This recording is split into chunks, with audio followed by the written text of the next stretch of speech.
Yeah, I think it okay. That'll really throw him. I always do that when I'm working with bands, and it throws them because you can't say everything. Well, Shane's got this habit of going boom. I'm like, Shane. Be quiet. And he knows I've got like really acute hearing, so he'll be like down the mic, and I'll be like, that's horrible, that's really terrible. Okay. So I've hit record. We have been recording for the last 25 seconds. 25 seconds. That's it, then we'll go home, shall we? You've got it. Welcome everybody to the show. I am your host, Alex Whiteley, and joined with me is Jules. Jules Fox. Jules. And our special guest today is the world's tallest town crier. Is that correct? The world's tallest town crier. That's it, yeah. Yeah, that's Martin Wood. Thank you so much. Yay. Welcome. We should bring in some candle-like applause and audience. I know. I feel like I need a drum roll, but I don't have a drum. Yeah, there you go. Somebody's saying, rubbish, get him off. I feel like with you, actually, Jules, we should try and up the ante every week. It's the Jules Fox. Like we were talking about wrestling intros. I'll save that for Christmas. Yeah, and you brought your missus along as well. Nice to see you. I don't think I know your name. Sorry, Sue. Welcome, Sue. Lovely to have you both here. Thank you very much for joining us. I've got a bit of housework to do, a few shout-outs to do before we get on with the show. One of which is the prison fair. It's every year. They do a Christmas fair there. You can use the stalls. Is it the stalls they use to? Well, this year I think they're using the education block. Oh, okay. Yeah. Okay, but there's an opportunity there to go and sell your stuff at the Christmas fair. That's on the 7th of December. We'll go and have a look. Go and have a look there. It's really good. Also, as well, did you see my picture on For the Love of Shrewsbury? I don't know if you see anything on For the Love of Shrewsbury. I took a picture of a phone box. Oh, I know. Yeah, the defibrillator. Yeah, the other day I took a picture of it. I was on top of Castle Street. And I was walking past and I stopped and I was like, I'm going to take a picture of this. But I had a quick scan around because I thought I'm going to look like a right tourist here. But yeah, they've taken one of the red. I don't know how long it's been there. It's probably been there for a year, and I've walked past it. I don't recall walking past it, and I walked down there recently, but. I took a picture of a phone box. They got a defibrillator now in one of the red phone boxes. I thought it was great. I want to say thank you to Tat FB as well, who dropped off some amazing artwork, which is hanging up on our walls here. Yep. It's not framed because I don't want to put any nails in the wall, so I just put some blue tack, and they look really nice where they are. Actually, they look really great. And if you're trying to put a nail through the window, it could probably break. Yeah. I don't think the guys here at the parade will appreciate us chipping their plasterboard. And also, finally, we need to say a huge congratulations to Amanda Cartwright, who won the Monopoly game. We did the competition. Oh, yeah. The like Congratulations, Amanda. It was Shane. The most awkward Facebook Live competition draw ever. He was he gave everyone a number. He found a program to do that. And that number went for a number generator, so that's the best way. It's like a raffle, Yeah. And he was like, "Okay, we're going to do this in 5, 4, 3, 2. Actually, do you want?" And he pulled his daughter over, and he was like, "Would you like to press the button?" She was like, "No." And then he did it. When he did it, it came out as number 1. All that number 1 came out, and that was Amanda, and Amanda won the game. So she owns her very own version of Shrewsbury Monopoly, which is awesome. Congratulations. Now down to business. Business. Martin. Hello. How are you, sir? How have you been? I'm well. Yeah, fine. Thank you very much indeed. Bearing up. Busy time of the year for you? Is it Christmas? It's always busy. Really? Yeah, it's always busy. I mean, in all honesty, the only time that it really quietens down is January. Okay. Because everybody's still drunk from Christmas. Or broke. Or broke, or both. Overfed and all the rest of it. So January tends to be a quiet month. Do you look forward to that, or do you miss it, like when you're not doing your... It's different, really. It depends if Sue keeps shouting at me. Isn't it, Darren? He's going to get a clip around the ear in a minute. Yeah. Any minute now. No, it's nice to have a bit of time off. So, catch up on a few jobs, bits and pieces like that. But, I mean, the whole year really is busy. Yeah, that's good, though. I mean, it keeps you busy and it gives you some... And you're loved by everybody. Everybody loves the town crier. Yeah. It's just, Yeah. I mean, it's just one of these things, I suppose. I mean, so many people have said, you've made the job your own, sort of thing. Which I suppose in a way I have. Yeah. I mean, when I first started, I was only supposed to do 18 hours a year. A year. You definitely do more than that. So I do a little bit more than that now. So the idea was that I would do 1 hour every Saturday during the main tourist season, and that would be it. But it's just sort of snowballed. So when did you start? Started 35 years ago, so that was 85. Holy smokes, really? Yeah.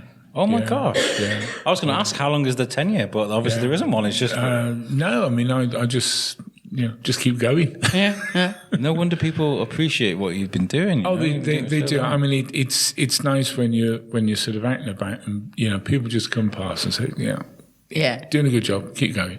Do you get like kids come up to you and ask to being like, "Can you do a cry for us?" Oh, all the time. Yeah, all the time. Yeah, all the time. Hear you. We're on the sweet aisle, and that's.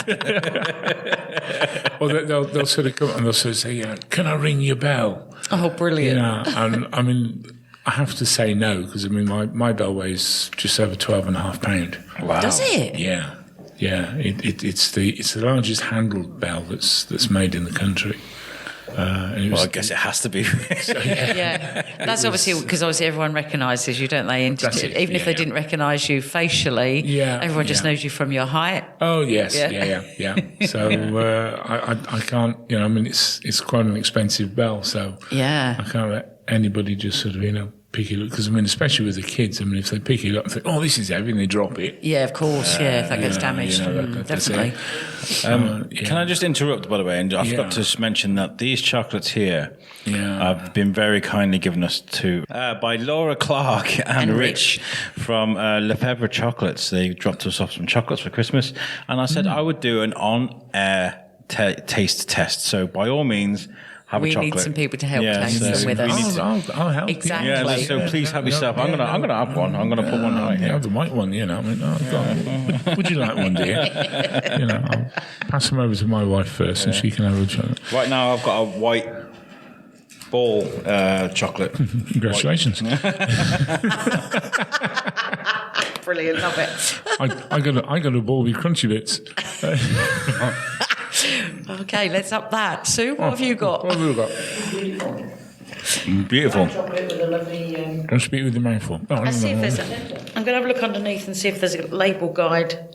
So she turns the box over and they all fall on the floor. I'm definitely not going to. I'll go for the one with reindeer on it. There you go. I'll go for a Christmassy one. There we go. There is one. Oh. The one I had was a cappuccino one. I've got a thing for eating on the show now. I don't know what it is. The other day it was like a humbug. And you've been doing this 35 years. And so obviously you haven't been doing this forever. What was your early life like in Shrewsbury? I take it you're from Shrewsbury originally, or? Well, I was actually born in Wem. Oh, okay. Okay, yeah. But managed to dig my way out when I was about 5. Nobody knows I'm missing yet, born in Wem, came into Shrewsbury, went to school. Yeah, where did you go to school? Cranmore Junior School, then I went to Belvedere.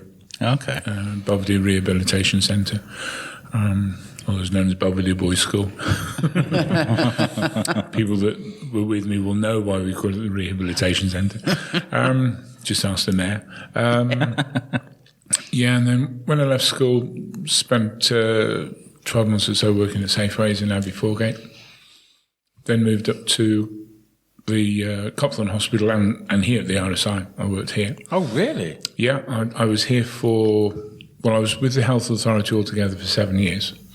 So 5 years was here.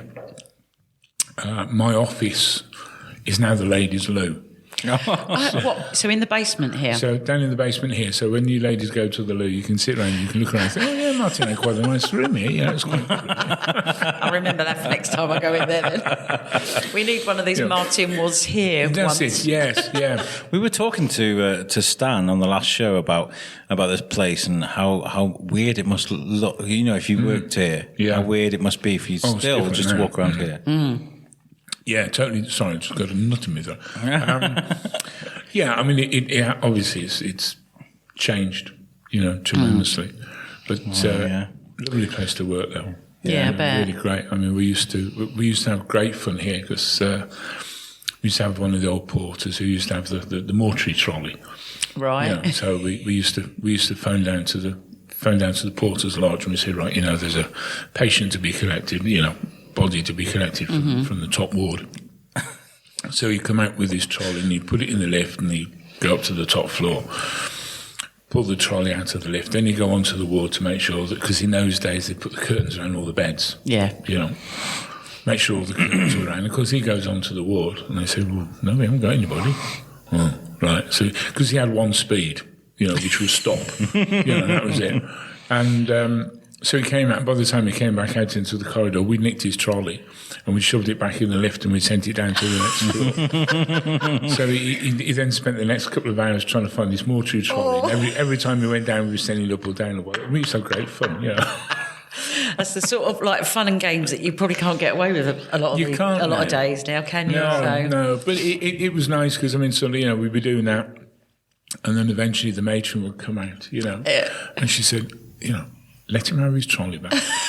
Yes, miss. But she'd have a big grin on her face. I mean, she was great. She really was fantastic. Was it the sort of things where the patients were in on it as well and knew that's what it, yeah. Oh, yeah. Yeah, they used to do. But it was a lovely place to work in those days. Yeah. So you're a bit of a scamp then, eh? Just a little, Mind you, you are right. I mean, even back as far as like 2009, I moved to Telford. And I'm in Shrewsbury now, obviously, but I remember I worked at Asda. I woke up on a banana crate, like a pallet. Yeah. I just like gone on a night out and just somehow got to work and just woke up to my friend Jace throwing strawberries at my head. You couldn't get away with that now, obviously. No. So what happened? How did you become the town crier? What was the process there? Well, really, it was. I mean, I've been a historical guide in Shrewsbury now for about 38 years. Okay. And Sue and I had got married. We knew the then sort of town manager sort of thing. He was Seb Craig was his name. He owned he didn't own it, but he ran the sort of all the tourism board and the music, the music hall and the museums and stuff. He then left. Somebody else came in, took over. At the time, I'd been working at a physically handicapped centre in Shrewsbury, which is where I met Sue. Yeah. We got married. Then I was listening to local Midlands radio because I'd been made redundant from my job. Listening to local radio, and they said, Shrewsbury looking for a town crier.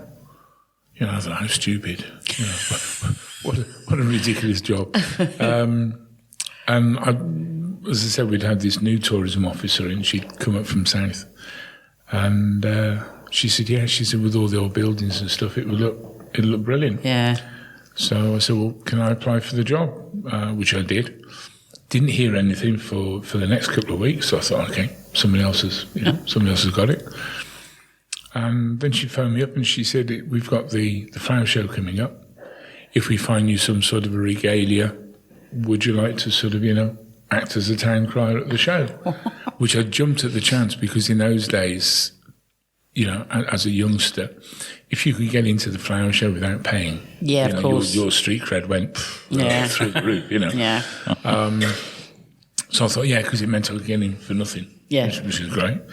So we had a regalia made, which was basically it resembled an old army blanket, which was dyed red, and then they just cut it around a little bit and chucked it over my head. I had brown knee breeches from my Morris dance days. All right. And we found a very, very small bell, only about 3 inches high, which was like a little tinkly thing, Ding, ding, ding, ding. Couldn't find the tricorn because there were no tricorn hat makers in the Yellow Pages in those days. So they made one out of paper mache. Oh my gosh. Yeah, painted it black. And of course, if paper mache gets wet, it gets of course. Sort of quite often in the flower show it rains. Yeah. So that was my sort of, that was a regalia that I had. And I was giving away these leaflets on Shrewsbury, and this councillor came round and he said, would you like to do a shout? He said, the mayor's walking round. I said, yeah, what do you want me to say? He said, anything. Think of something. Okay. So I just dong the tinkle, tinkle, tinkle. And my lords, ladies and gentlemen, welcome to Shrewsbury Fire Show. Have a lovely day. Started to rain, so I dived back inside. He came back in. He said, that's lovely. He said, the mayor's very, very impressed. And he said, the job's yours. Wow. Oh, thank you. He said it'll be ratified at the next mayor making, which is in the May. Yeah. The following May. And so we went to that, and sort of, they did all the other bits and pieces, and they said, item number 14, so the appointment of a town crier. All those in favour say aye. And it was only after that they told me I was the only one that applied for the job in any case. Had Shrewsbury had a town crier before then, or yes. It wasn't a brand new post? Oh no, it wasn't brand new. I mean, the first town crier we had in Shrewsbury appeared in 1296. And that's what I was going to ask: is the history of town criers? So it's been a prominent thing. Yeah, I mean. Well, Shrewsbury was 1296, but we can now trace the job back to about 2,500 years BC. They've recently opened a pyramid to a chap called Mer, I think that's how you pronounce it, and there are pictures on the walls of the pyramid and the hieroglyphics and stuff, which they say are actually sort of heralds, which is another name for a town crier. So we can sort of trace a job back to 2,500 years. That's fantastic. That is amazing, isn't it? I thought 1,200 was a... I was impressed with 1,200. Yeah, 1296 was the first sort of known crier that we had. Yeah. Then everything sort of quieted down a little bit then. And then back in the 1400s, we had a chap called John Calvahall, who... Really, we look on him as the great-great-granddaddy of all town criers in Shrewsbury. And really went through then till about 1945, when a chap called Jack Ramsey, he was the last town crier, last official crier for Shrewsbury. He died. He had 11 children, but none of them wanted to take on the job. So sadly, the job sort of died with him. Right. Until I came along and we started it all over again. So there was a significant gap then. You were the next sort of... Right, okay. I mean, there was 60-odd years, Yeah. something like that before I came about. Well, so like when you first got the role, did that include you going around the house, annoying your wife, practicing cries? She's nodding. Did you have to have an ask my wife audition? that, but I think yes is the general answer to that one. Yeah, but I can just imagine just pouring the tea. Sue, pour me a cup of tea. Yeah, people used to say to our next door neighbours, isn't it noisy living next door to the town crier? Brilliant. But no, I mean the first year was reasonably quiet, work-wise. Then I had a phone call from a chap from BBC Midlands Today, and he said, "We'd like to come and do a story on you." I said, "Yeah, okay, fine." And he said, "We've been looking at the records." He said, "And we think you're actually the world's tallest town crier." So, okay, fine. So they came over and they did an interview with me in town. And then once I'd done that and that had gone out, the phone started ringing. And never looked back since, really. So are you in the Guinness Book of Records as well, then? I'm not actually in the book, although I have been recognised by the powers that be, by the Guinness that I am the tallest. Yeah. I went over to Belgium back in 1989 to do World Championships, and we went down to Victoria Station, bus station in London, and there was going to be a bus there that was going to take us over.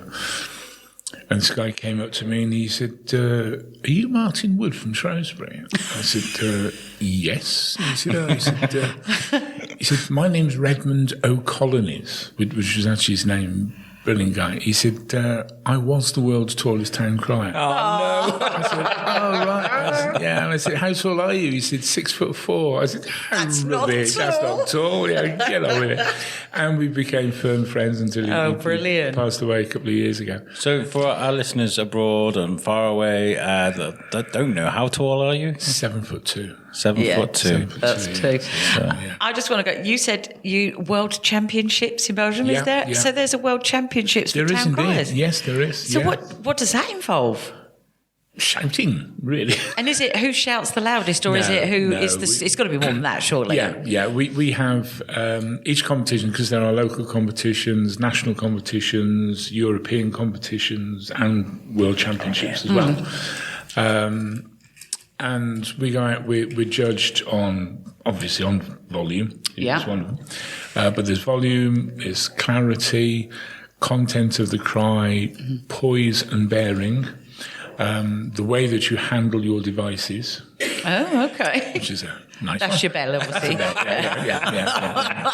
In case anybody not wonders. Technological devices. No, aims for the smelling salts. And how you sort of interact with the crowd as well. Oh, wow. So what you generally have to do at the competitions is the first round is what they call hometown cry.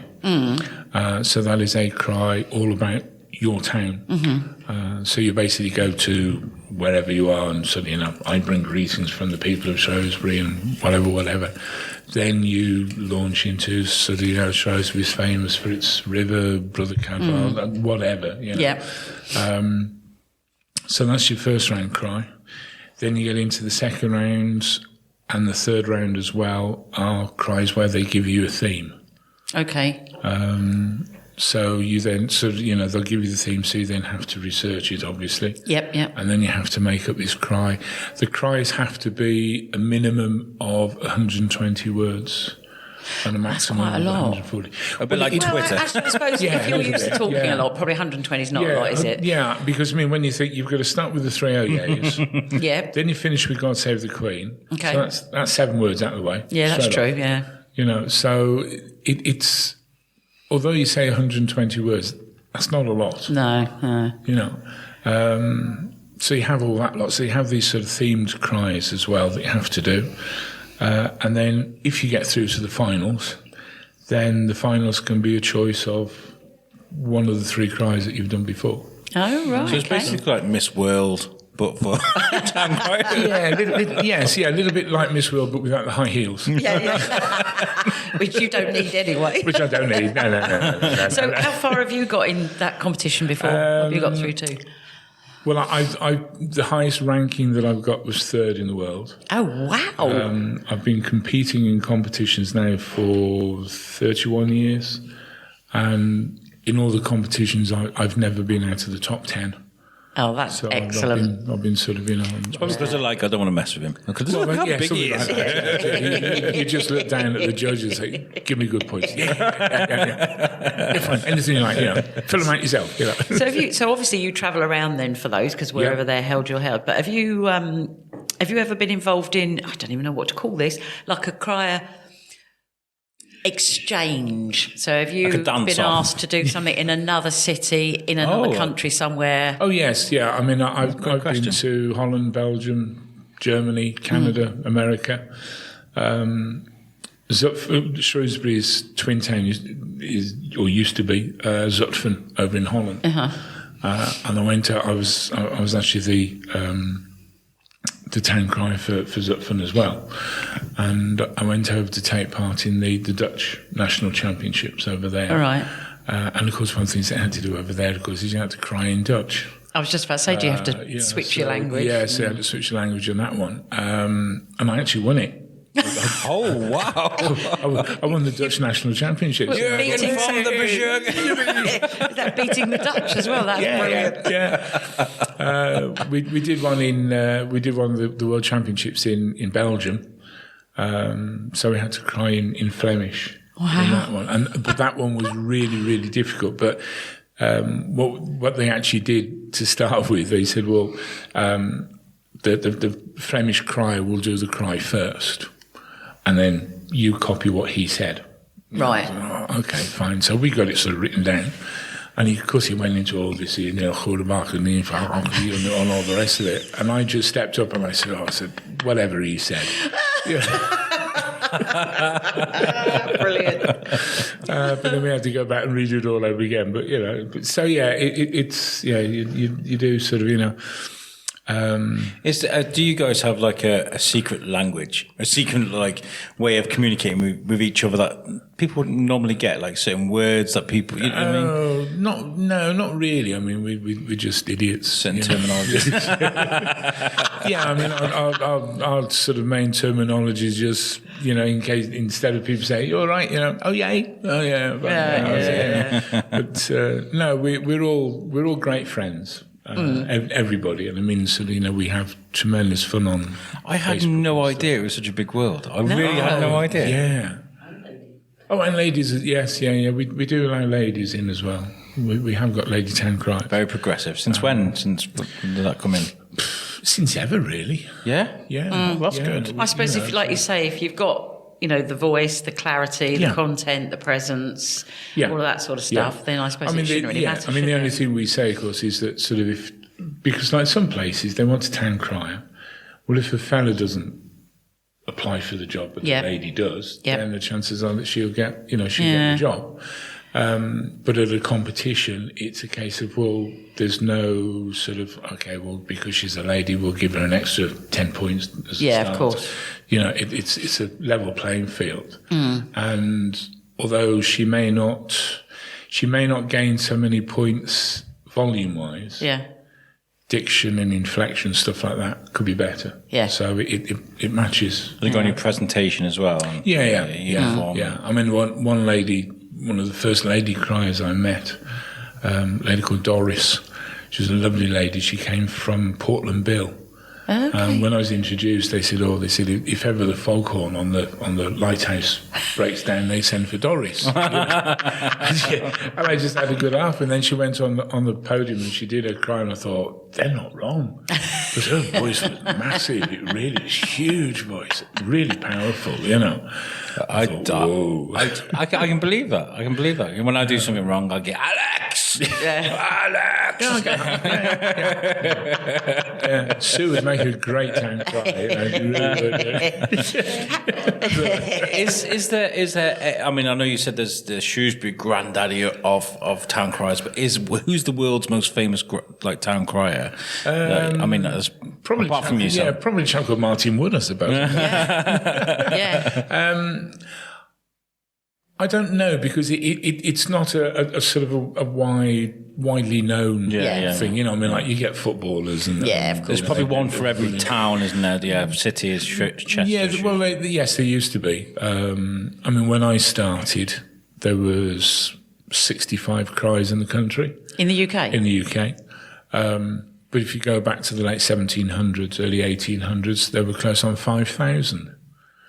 And it's just because towns have started to modernise themselves and want to get rid of things. And one of the things to go was a town crier, unfortunately, because obviously you got sort of, I mean, originally they were the ones that told everybody the news. Yeah, of course. And then William Caxton went off on a booze cruise to Germany, and he saw this thing called a printing press. Yeah. And he brought one over to this country and made his own. So more and more people were starting to read and write. Yeah, of course. And then Marconi and Phillips and people like that invented the radio so people could then listen to the news. It's a different media then, isn't it? That's coming out together. Totally, yeah. And each of these things, you've got the television, now you've got the internet, you can see news happening before it even happens. Yeah. Really, So each of these inventions really knock the importance of a town crier. Yeah. So how many are left in the UK now then that you're aware of? Well, in the UK now, there's about 250. So it's gone back up? Oh, it's starting to go back up now, yeah.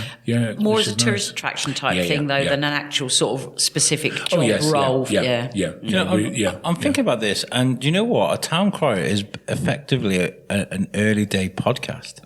Yeah, true. Think about it. Oh, yeah. Hear ye. Yeah. That's it. Today's news, goodbye, Yeah. Oh, yeah, I mean, it was, but because all this sort of, fantastic social media and stuff has come on board now, you don't actually need the town crier. So you should do a YouTube channel where you do a daily cry. Yeah. I think the neighbours would complain about that, wouldn't they? They're probably used to it. Probably Sue would, yeah. Does it become easier for you? Because we were at the opening for Monopoly in the prison, and you scared the living daylights out of me. You just came in, I had no idea what was going on, and all I heard was cooking.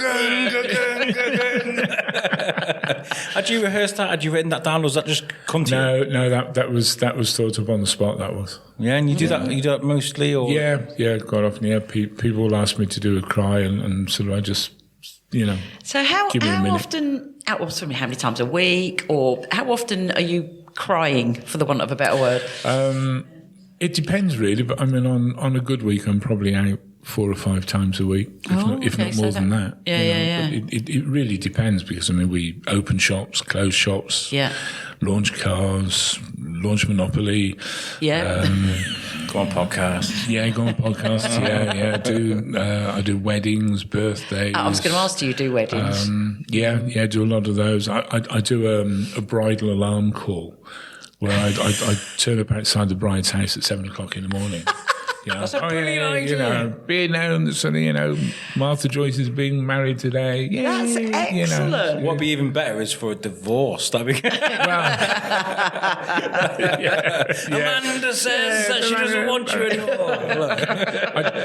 I did propose to a lady once. I had a apart from proposing to I had a phone call from this guy who used to work at Rolls-Royce factory.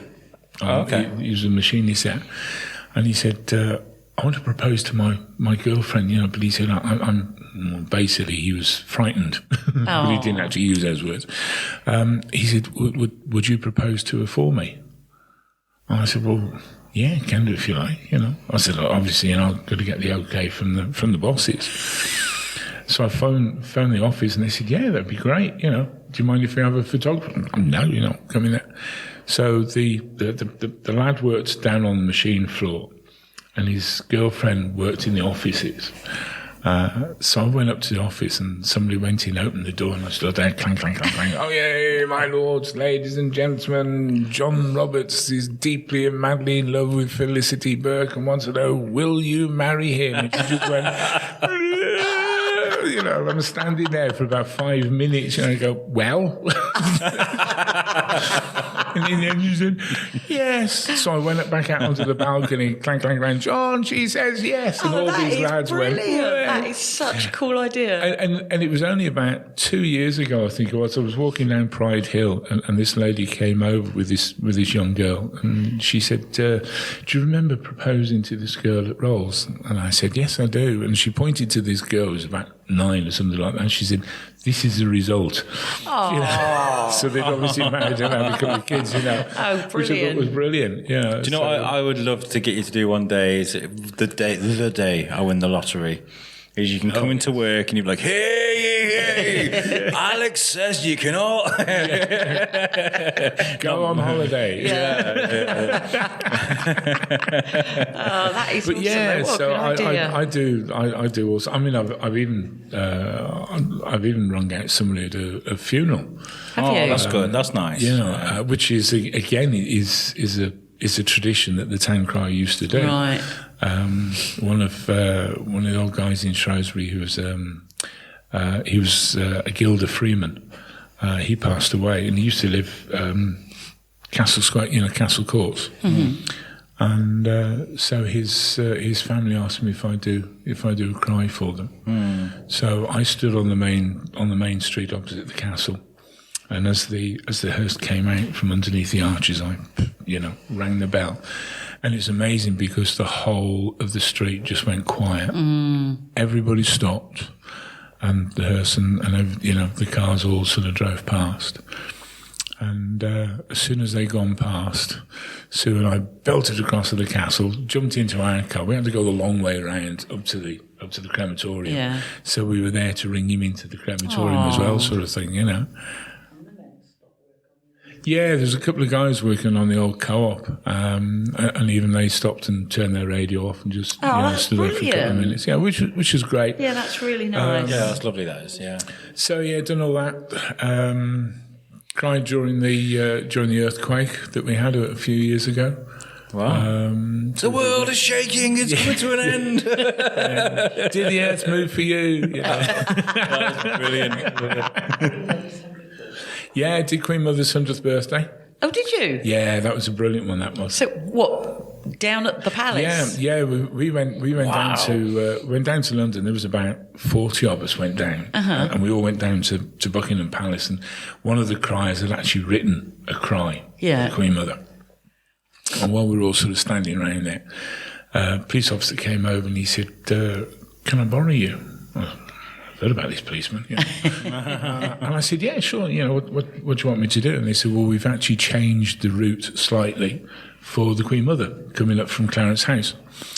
So he said, "Would you come down with me and just do a cry outside the gate?" So I said, "Yeah, that's fine." So I went off with him, and we're standing on the pavement, and we could see through the gates, and we're sort of getting into a carriage. And as the gates opened, the two soldiers that were in front of me just sort of parted.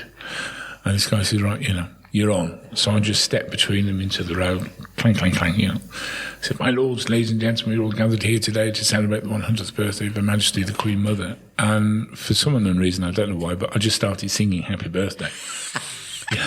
And everybody around me took it up as well. Oh, and she came out of Clarence House and she turned in front of me. She just looked straight at me and she said, "Thank you." Oh, that's amazing. Brilliant. Didn't invite me in for a cup of tea. She cleared off to her daughter for a bottle of fizz, But as she went down the mall, everybody started picking up this happy birthday, so it sort of followed her all the way down. Well, you got to sing happy birthday at someone's birthday, it's not. Well, yeah, of course you do. Yeah, of course you do. Yeah. That's excellent. So cool. I mean, I get involved in all sorts of.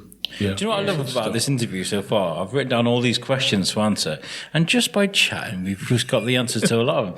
And what I was going to ask is, in Shrewsbury, where is the best place to stand and do a cry? Or the best few places that you know? Oh, that's a difficult one, really, because I mean there are two really. The Square obviously is a good one, and top of Pride Hill by the Cross, is another good one as well. Because when you actually do a cry, competition-wise or whatever, you're always looking around, sort of seeing what sort of buildings are there, things like that, because you know that although you've got all the judges, and the judges can be in front of you and sort of quite a distance away, you don't want to cry directly towards the judges. Right. Because if there's a wind around, then obviously as you're crying, the wind will take your voice away. Ah, okay. So what you have to do is, if there's a building with a lot of glass in it, then you cry towards that because you can bounce your voice off the glass. Or if there's water. I've never known that. Now he's just getting cocky. He's like, it's that's your technical knowledge coming out now, isn't it? I mean, quite often some of the judges will actually be hidden, so we've no idea where they are. So what happens is that we'll walk around and interact with the crowds. And what we're actually doing is trying to spot these judges. Right. And you'll be sort of walking around and one of the other criers will go past and say, "He's in the doorway of Boots." Right, okay, fine. And you go around, he's in the doorway of such and such. So you know where the judges are when you go up. That's brilliant. We had one competition at Alcester near Stratford. And the one judge we couldn't find, he was the volume judge. Nobody spotted him at all, And at the end of the competition, because obviously you're not allowed to talk to the judges. Yeah. But at the end of the competition, we're having a cup of tea, and we said, "Where was he?" And down the bottom of the road, there was a church, and he was actually sitting on the top of the tower of the church.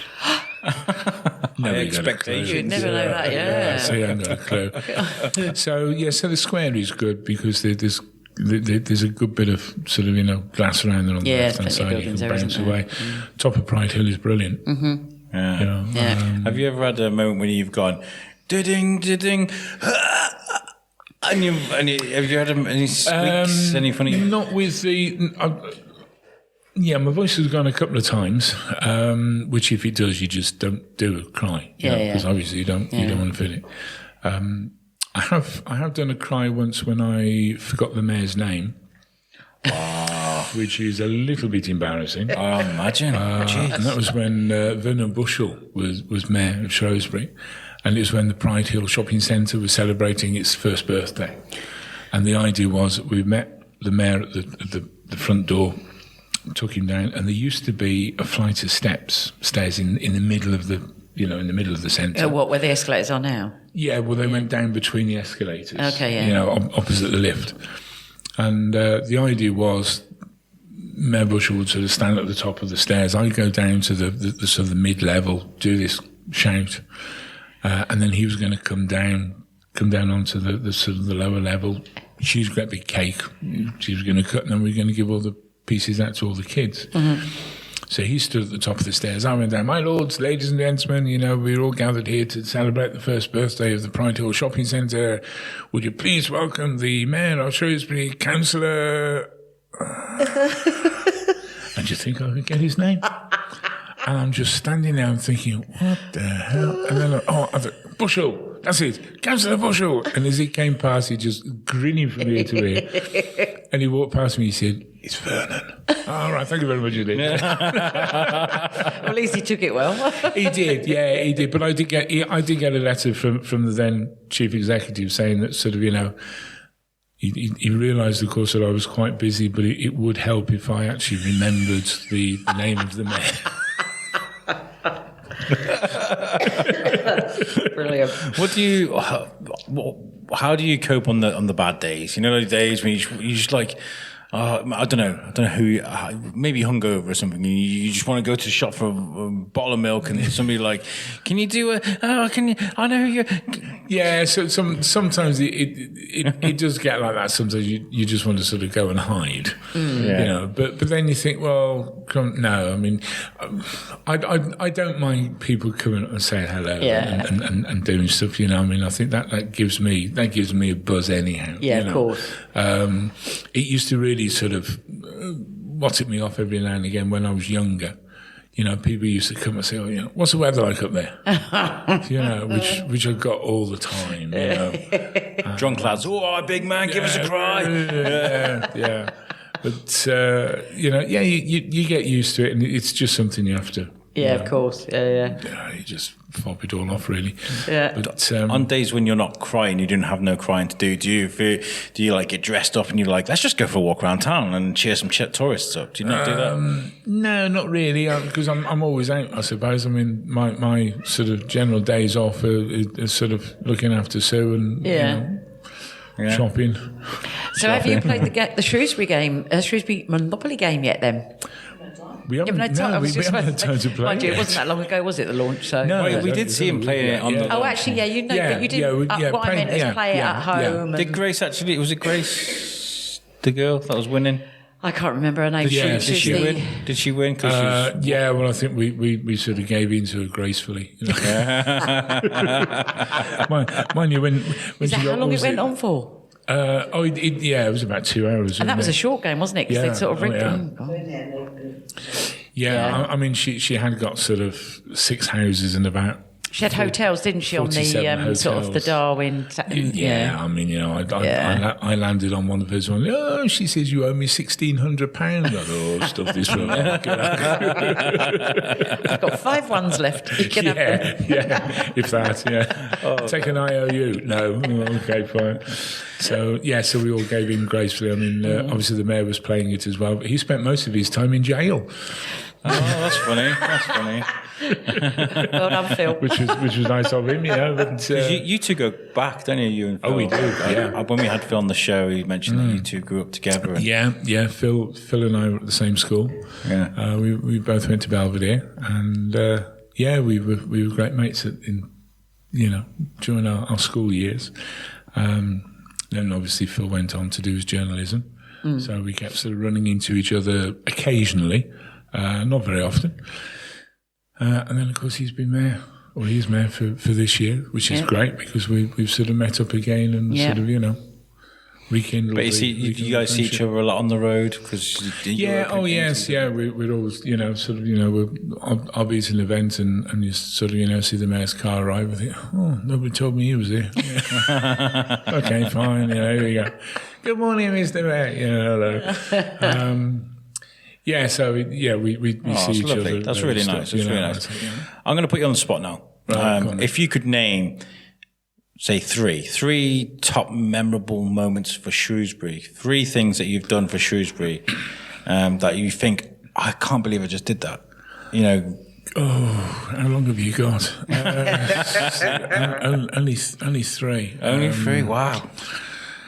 I think. Well, you was going to go for name one, but name one. Yeah. Gosh. I think one of the best ones I've done for Shrewsbury is when I won the Welsh National Championship for the 7th time in a row. And then they told me not to darken their doors again. Get out and don't come back. They gave me the trope and they said, we don't want to see you again, clear off. No, I mean, I think every time I go out and do a cry in town, it is a top cry, really. Yeah. Fantastic. It's a difficult one to quantify that, really, I suppose. I mean, I love taking people. Well, I mean, I love meeting people. Mm-hmm. I love taking people around the town. Mm-hmm. And hand on heart, I love taking the Americans round because you can tell them anything you like and they'll believe it. They really do love our history, yes. Oh, my wife's giving me hand signals here. Don't tell them that. Don't tell them that. Shh, be quiet. Be quiet. I love taking people around, showing them and telling them all about the history of the town. Yeah. One thing that really gets on my goat is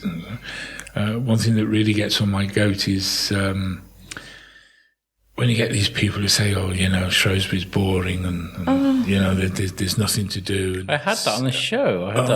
Yeah, and I think, give me an hour and I'll take you around town and I'll show you what we've got. What we had. Yeah. I mean, the amount of history that we've got in Shrewsbury is absolutely unbelievable. It's phenomenal, isn't it? I think that's becoming a lot easier though with like the World Wide Web, people and YouTube and things like that. People are really I've noticed a lot of younger people are really starting to get into like history now. Yeah. They're really starting to enjoy I imagine there's quite a few young people that would have been really annoyed about what happened with the Dana Bridge, the graffiti, protecting it and stuff. I mean, there's a few that probably would have partaken, probably obviously did it. But, it's a very pride-filled town, and that's what I love about this place. Yeah. I think that's probably my draw to doing what I do, because I've lived in places, Telford and Wrexham, where people are proud, but not like on the scale of Shrewsbury. Oh, gosh. Yeah, exactly, I mean, we've got so much... We've got so much going for us. Yeah. I mean, and there really is an amazing amount. And, people say, they go off abroad on holiday and stuff like that. And I said, why don't you just spend a couple of days in Shrewsbury walking around? And they do. They come around, they come on one of the tours, and probably Stan said the same thing, that you show them something and they say, oh, we never knew that. Yeah, exactly. Yep. Oh, we didn't know that was here. I mean, I was taking a group of gentlemen from a round table, I think it was, taking them around town. We start from the square, and I was pointing out where the Edinburgh Woolen Mill shop is on the opposite side, telling them all about the history of the building, and I showed them the 4 statues on the very top. And the one guy was there and he said, do you know something? He said, I've worked in Shrewsbury for 27 years and I've never seen those. And I said, yeah, but I said, when people are walking through town, I said, they don't look up. He said, there's that famous saying. But he said, it's not that. But he said, my office, he said, is on the top floor of the building opposite. So he actually... he said, I'm actually level with them. And he said, I've never seen them. Quite a few shows ago now, Shane, Alex and I were having a conversation. We was talking about that with the whole concept of going around Shrewsbury. And we always just look up. Yeah. Look up, because there's so much well above eye level. Gosh, yes. That people would never ever know about. No. It's probably easier for you, though. I mean,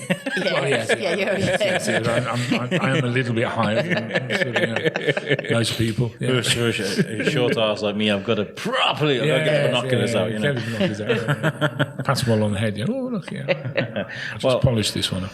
I've got one more question to ask you before we let you go. Right. That is, I ask it to everybody on the show. And what does Shrewsbury mean to you? Everything. Yeah. Everything. Yeah. It's everything really. I mean, it's a place to live. It's a place to work. The people are so friendly here. You get good chocolates when you do a podcast. Well done, Laura. Drink of water, not coffee, but drink of water. But never mind. No, it's the town just buzzes for me. Buzzes, and it's just a nice place to be. You could find as many words as you could possibly think of to describe it, and you wouldn't get to the bottom of them all. You at the moment you personify Shrewsbury. When people think of Shrewsbury, they think the town is the tallest town crier. Locals here just we've got a lot. You see, because we've got the tallest town crier. Looking out through your window now at the column, that's the tallest one in the world. Yeah, we've got the tallest MP in the world. Well, tallest MP in the country, anyhow. If he comes back, if he gets re-elected, we used to have the tallest couple in the world. Did we? Yeah. Until they sadly parted company. Do it for the fans, man. Do it for the fans. We got we have we believe we've got the tallest chef in the country as well. Who's that? It's the lad who works at Egos of the Grape, Sean. Oh, okay. Oh, wow, okay. Awesome. Yeah, he's we reckon we were chatting one day and we thought he was probably the tallest chef. How tall is he then? He's about 6'5", 6'6", something like that. Okay, which in itself is, I suppose, isn't well to shorter people. Yeah, that is obviously significant. But like you say, as a chef as well, if it's for someone that's 7'2", like shorty. For the rest of us, that's still really tall. Yeah. So we've got all we've got all these. We've got the dingle, we've got the maltings, which is the first time frame building in the world, and we've got all these firsts. Yeah, of course. Which again, a lot of people don't realise. And it's all about innovation, isn't it? And trying new things. And I think that's what the Darwin Festival tries to do in February. It tries to try and rejog that because all of these people that have done these firsts. There's one person that's done that, and then another person's come and done that. And we need a new Charles Darwin. We need so I don't know. Yeah, we could do it, but no, the town itself, Well, do you know what? Thank you so much for your service to this town. Pleasure. Yeah, you bring a smile to people's faces. Yeah, I'm trying to. Yeah. And you know what? These amazing things that you've spoken about today, doing funerals, proposing to women. I like that bit. Not just random people down the street. But you know what? You bring a smile to people's face. You bring a smart culture to this town, and you do it tremendously. So from everybody, from the town, thank you very much for what you do. It's my pleasure. And I hope you've got a good few more years left in you. Well, I hope so. I hope so. Somebody once said to me, when are you going to retire? And I said, when they put the last nail in the lid of the coffin. I think I might give up then. Thank you very much for coming on the show. Pleasure. I'd love to get you on again. I'll get you and Phil on. You can argue about the Flying Scotsman. Good idea. Yes. Yeah. I'm sure he's still got it somewhere in one of his cupboards. I'll have him one day. Brilliant. Julie, have you got anything to add before we get out of here? No, I think it's again brilliant interview. It's a great insight into understanding what a town crier's role is, and but obviously how big it is. Yeah, I just didn't realise. Absolutely threw me off. Well, if you're ever travelling around and you meet up with another, you spot another town crier, just say, we know Martin. Oh, him. And do you know what? It'd be very rude of us to go about offering you the opportunity to tell people where they can find you if they want to, hire your services, or Yeah. Well, if anybody needs me, they just look for tancriermartin.com. Yeah, got a website. Yep. And they'll find me on that. I'll find a few pictures on there of me doing silly things, launching trains and doing all sorts of weird and wonderful stuff. But yeah, just go for tancriermartin.com. Brilliant. Thank you very much. Excellent. Thank you. Thank you very much. Can I have another chocolate? Go for it. Yeah. I think it's fair to say, Laura and Rich, they are a success. They are. I've had two so far. I mean, I've been sitting here throughout this entire interview drooling over these. I think, which one am I going to have now? Yeah. They're in high demand, actually, the Feather chocolates. Yeah, they are. I've actually got quite deep pockets. I mean, if we can sort of, tip a couple in and take them home with us. Yeah. Oh, God. Listeners, I hope you've enjoyed this episode. Yeah. And if you have any comments for us to pass on to Martin, if you have any suggestions for the show, any messages from me or Julie or Shane, drop us a line. You can email us. Our email is shrewsburybiscuitpodcast@gmail.com. And, of course, you can find us on Facebook, Twitter, and Instagram. And, this has been a great episode. I really enjoyed it. Yeah, really good. Thank you. And thank you, Sue, as well, for coming along. Yeah, thank you, Sue. You're looking amazing with the viewers can't see, listeners can't see this, obviously. Yeah. I've taken pictures.